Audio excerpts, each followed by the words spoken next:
How do I link my disability to my active duty service? How do you link it? You have a disability. You want to get it service connected. You're in the very small percentage of us that are actually veterans. So that rolls out most Americans, right? So we're in this little window and we're like, hey, this is a result of our active duty service. Usually it's years afterwards because, we were taught to suck it up and 10 years went by, 15 years went by. We didn't even notice it. We just rubbed dirt on it. Whatever. Here you are at age 45, 35, 55, whatever. I need to get this service connected. You need to have a link, part of the law. Current diagnosis, current symptoms, and the link. We're just talking about the link. The link is called a nexus. It is a medical nexus. So you either have it or you need to get one. If you file a claim without it, your claim is going to get denied. Why is your claim going to get denied without a nexus? Because that's one of the three things you need by law. You need current symptoms, current diagnosis, and a nexus. If you have the diagnosis and the symptoms and no nexus, claim denied due to no nexus, no link. The link's missing. We can't find the link between this and active duty service. Here's an example of the nexus letter my team writes. I have a copy of this. I'm just going to scroll through real quickly here. It's 55 pages long. It's referring to the medical evidence you provide, personal statement. They include their medical opinion, and it goes on and on and on. So this is an example of an extremely detailed nexus letter. So this is what you should be, expecting if you're going to go pay for it, right? You could get a copy of this, download it, take it to your doctor, whatever you want to do. It's in my boot camp, and you can sign up at combatcraig.com. It's called a medical nexus, and it's written by a medical professional in almost every single circumstance. The one thing that comes to mind is tinnitus.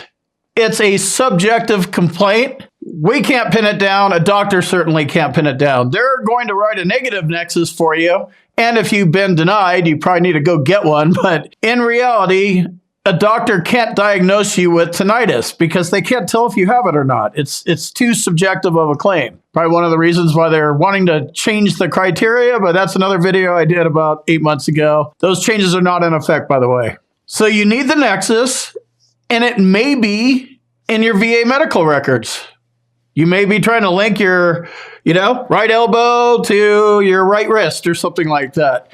And your VA doctor may have already put that, like his right elbow was caused by a service-connected right wrist. It may be in there. Guess what? You know how you find out? You go get your VA claims file and you go look. If you can't find it, then maybe get somebody else to look for it, but it's probably not there. Here it is on page 850. It's in there, buried in there somewhere, or it's not. So that's one place it could be. If it's not there or you're not sure, step it up, level it up, and get it. Go to your VA doctor. Hey, will you write me a nexus?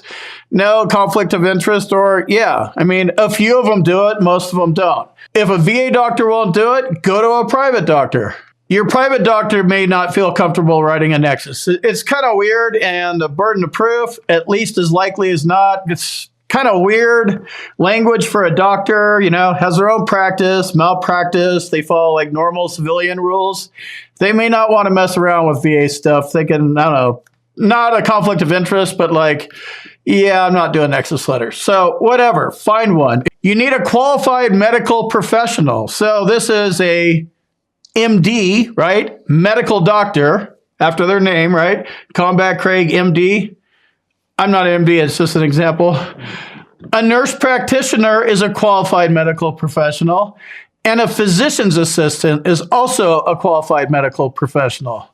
So the VA is going to send you to a CNP exam, like they're sending you to a CNP exam, no doubt in my mind. Plan on it. Prepare for the worst, expect the worst, hope for the best. But be prepared. You're going to a CNP exam. They can send you to an NP or a PA or a doctor. Guess what? You're going to get a doctor. So you should probably show up with your own opinion from a medical doctor. Chiropractors in some cases, but they're a DC doctor. Just get an MD doctor because, if you're at a private doctor, you're paying money and you have the choice, just get an MD doctor. That's what you're going up against. The CNP exam doctor, he's definitely going to be writing a Nexus. For sure, 100%. It's part of the DBQ. And he's going to put his right elbow is less likely than not caused by his right wrist. That means your claim's sunk. There's 5 burdens of proof. Is due to, more likely than not, at least as likely than not, less likely than not, and is not due to.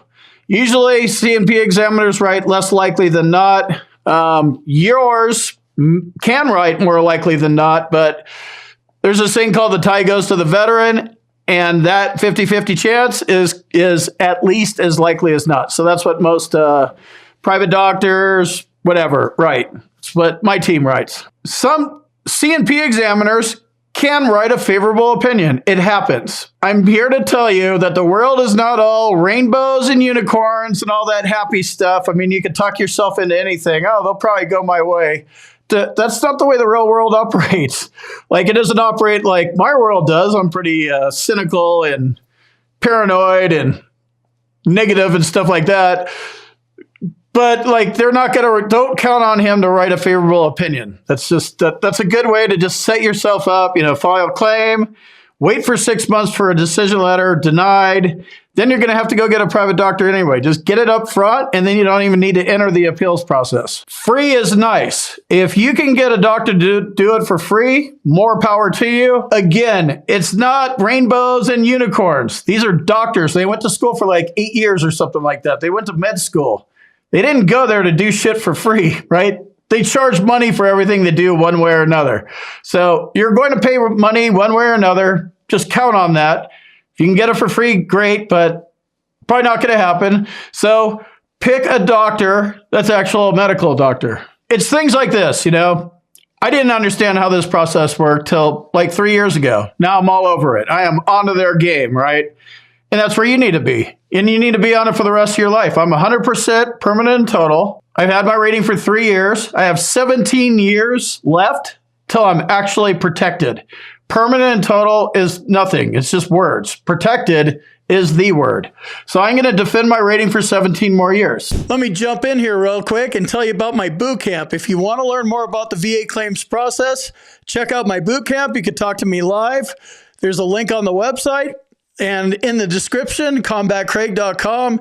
And also, if you need medical evidence, like a Nexus or documenting your symptoms properly, go to our website, combatcraig.com, and it says medteam/Nexus letters. Click on that link, fill out the form, boom, you're done.